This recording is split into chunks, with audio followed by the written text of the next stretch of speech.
All right, so week two.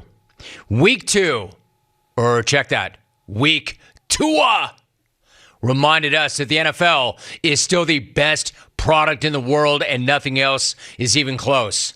Best sports product, best television product, hell, best product since, and even better than sliced bread. Sliced bread.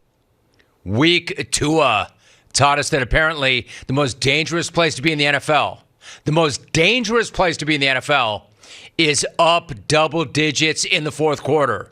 Or at least that was the takeaway for the Ravens, the Browns, and the Raiders, who all snatched defeat from the jaws of victory, almost like they forgot that the point is actually to finish and win. The Ravens led Miami 35-14 at the start of the fourth quarter yesterday. Then at some point, the Dolphins said, F it. No, literally. That's not me. They literally said, F it. And we know exactly when it happened, too. When they called the, quote, F it play. All right, so I'm not making that up. I'm not making any of that up. Mike McDaniel, a.k.a. Coach Wheelbarrow, told Peter King after the game, quote, we installed that play with the expletives that the quarterbacks knew as the F it play. Tua loved the play. If we really needed to make something happen, that was the play that we'd call. End of quote. As if McDaniel could not be any more of a legend than he already was in that very moment. On the very next possession, they again dialed up F it. It was, too. Tie game, 5:19 to go in the fourth quarter. So the Dolphins didn't just erase a 3-touchdown fourth quarter deficit. They did it with over 5 minutes to spare, which was just enough time for Tua to once again say F it and go for the win. Wait, what? It is so true. 6th touchdown of the game, and that was an amazing throw and catch. What? That was the, what? What? What? A silly waddle? What? See what I did there? A silly waddle? His what? Damn, Waddle went up and got that. That was Tua's breakout performance that everybody had been waiting on for years. That's the player Stephen Ross tried to pay Brian Flores to lose for. That's the Tua worth tanking for. Tua's breakout was incredible.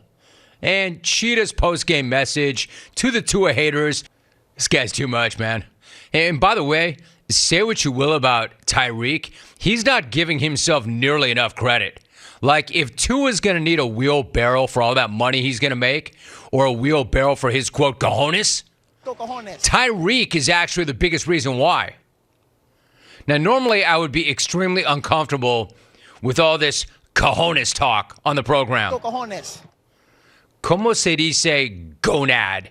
Cojones? Cojones. But when you show the kind of brass set that the Dolphins have in the first 2 weeks, it really does buy you the right to say whatever the hell you want. Even if it means we have to keep hearing Tyreek Hill talk about wheelbarrowing around cojones. Cojones. But then again, Tyreek can say whatever the hell he wants because he's changed the entire dynamic of that offense.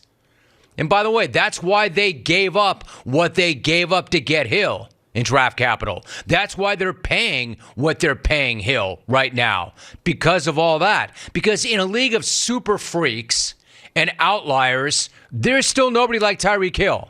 I'm not saying the Chiefs can't get it done without him, because they are so far, but I'm saying what this guy has done in Miami is nothing short of a miracle.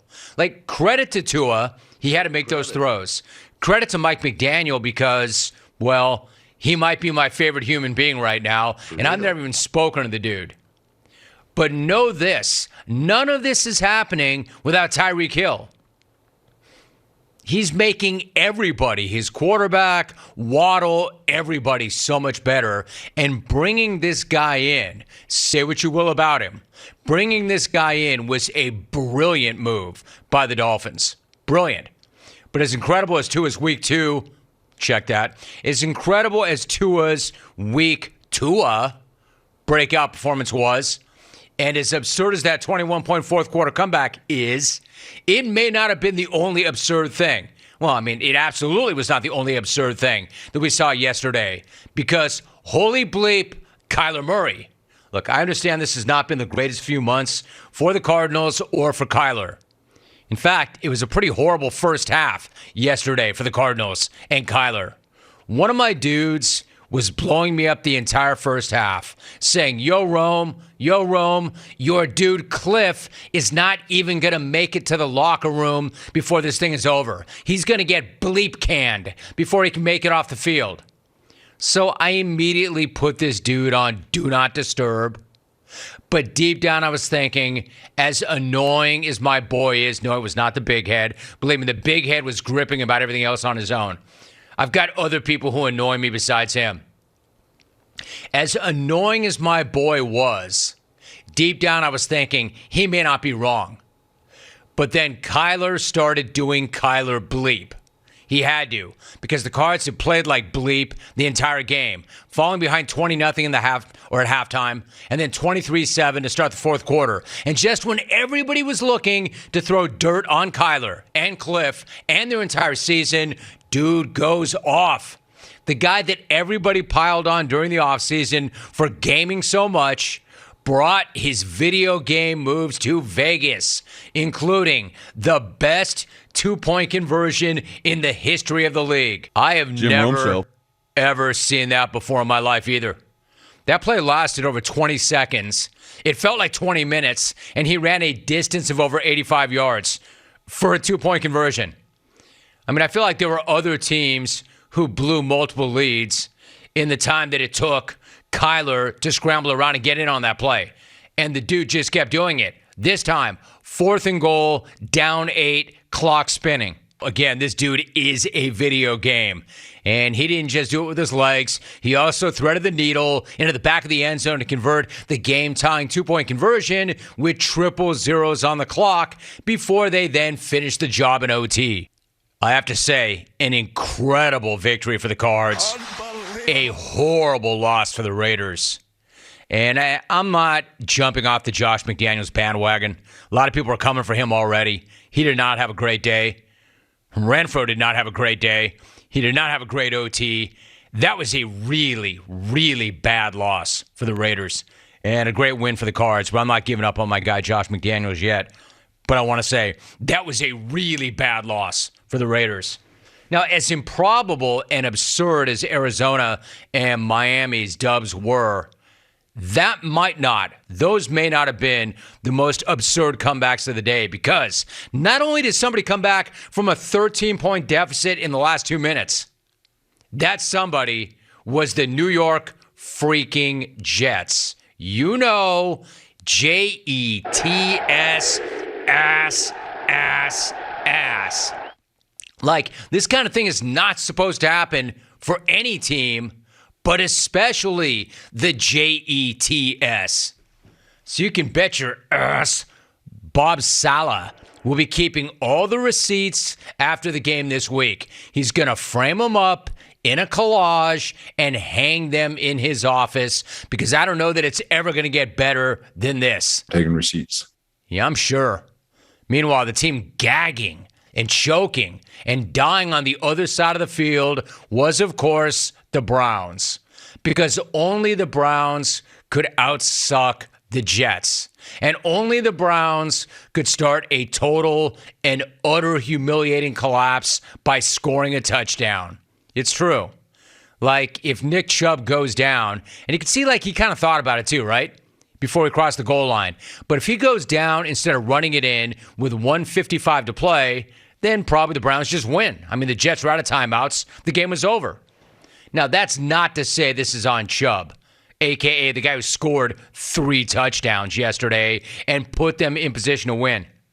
And win easily.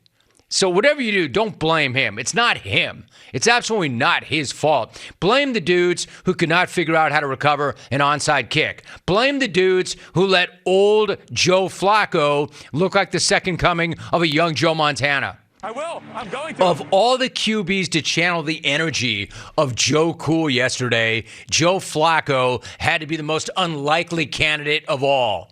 And yet here is that old dude just sticking the dagger in. Now, you might attribute that to a hometown call, them calling it a miracle, but it was. It actually was a miracle.